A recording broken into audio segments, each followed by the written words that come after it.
So everyone, তোমরা সবাই কেমন আছো? আশা করছি তোমরা সবাই ভালো আছো। আজকে গাইস আমি মাঠে গিয়ে কি করি গাইস তোমরা দেখতে থাকো প্রথম থেকে শেষ পর্যন্ত। গাইস ভিডিওটা তোমরা সম্পূর্ণ দেখো, তাহলেই বুঝতে পারবো আজকে আমি মাঠে এসে সারাদিন কি করছিলাম। তারপরে আমি মাঠে এসে দেখছি ওষুধের ড্রামটা রাখা আছে, তারপরে পাশেই আছে একটা লবণের প্যাকেট, তারপরে দুটো ওষুধ আছে, যেহেতু এই ওষুধগুলো মিক্সিং করতে হবে। তারপরে একটা পাইপ আছে, এই পাইপের ভিতর থেকে ওষুধ বার হবে। তারপরে গাইস আশেপাশে দেখতে পাচ্ছ কত সুন্দর আবহাওয়া। এইটা হচ্ছে আমাদের মাঠ, কেবলমাত্র আমাদের জমিতে এবার ভুট্টা লাগিয়েছি।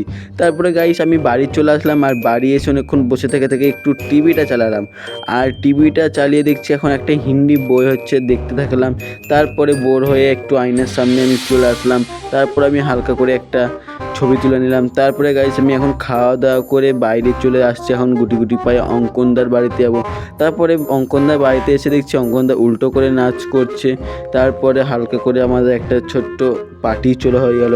তারপরে পার্টিটা কিসের জন্য হচ্ছে তোমাদের বলছি, তোমরা দেখতে থাকো। অঙ্কনদা যেহেতু আজকে 1K ফলোয়ার্স হয়েছে, তাই অঙ্কনদা আমাদের পাঠিয়ে দিচ্ছে। আর তোমরা যেটা ভাবছো সেটা না, এটা হচ্ছে গাইস থামস আপ।